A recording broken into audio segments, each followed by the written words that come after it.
Thursday of the 24th week in Ordinary Time. A reading from the first letter of St. Paul to Timothy. Beloved, let no one have contempt for your youth, but set an example for those who believe in speech, conduct, love, faith, and purity.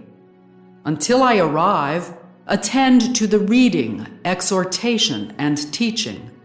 Do not neglect the gift you have, which was conferred on you through the prophetic word with the imposition of hands by the presbyterate. Be diligent in these matters. Be absorbed in them so that your progress may be evident to everyone.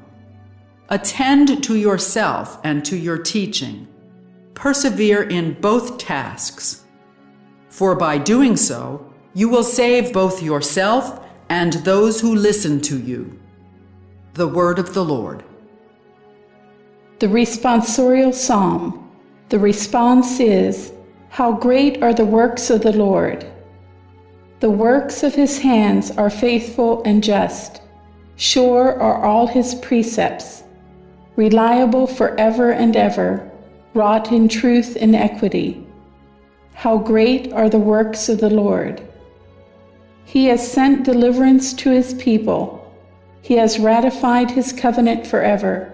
Holy and awesome is his name. How great are the works of the Lord! The fear of the Lord is the beginning of wisdom. Prudent are all who live by it. His praise endures forever. How great are the works of the Lord!" A reading from the Holy Gospel according to Luke. A certain Pharisee invited Jesus to dine with him, and he entered the Pharisee's house and reclined at table. Now there was a sinful woman in the city who learned that he was at table in the house of the Pharisee.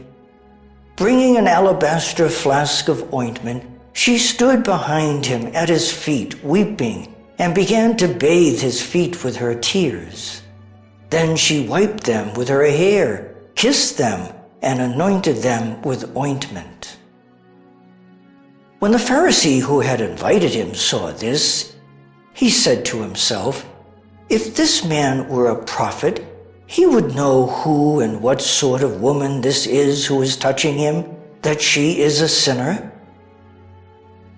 Jesus said in reply, "Simon, I have something to say to you." "Tell me, teacher," he said. Two people were in debt to a certain creditor. One owed 500 days' wages and the other 50. Since they were unable to repay the debt, he forgave it for both. Which of them will love him more? Simon said in reply, "The one, I suppose, whose larger debt was forgiven."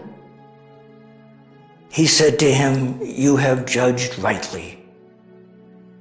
Then he turned to the woman and said to Simon, "Do you see this woman?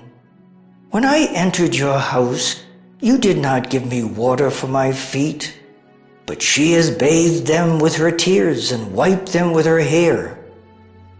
You did not give me a kiss, but she has not ceased kissing my feet since the time I entered.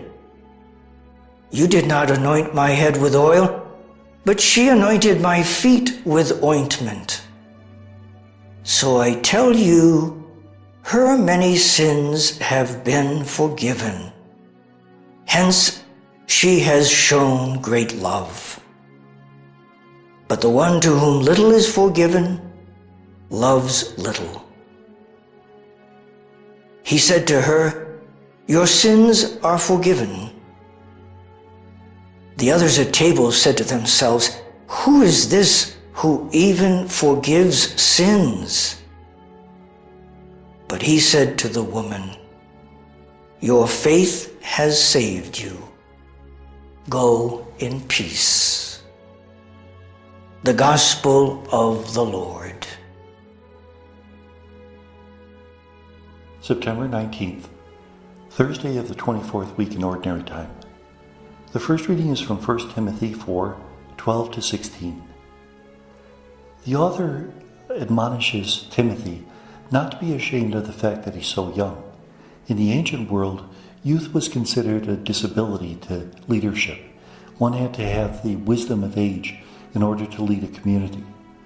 Nevertheless, the author encourages Timothy to continue his own preparation, his study, his prayer, so that he might give worthy example of what it means to be a good Christian.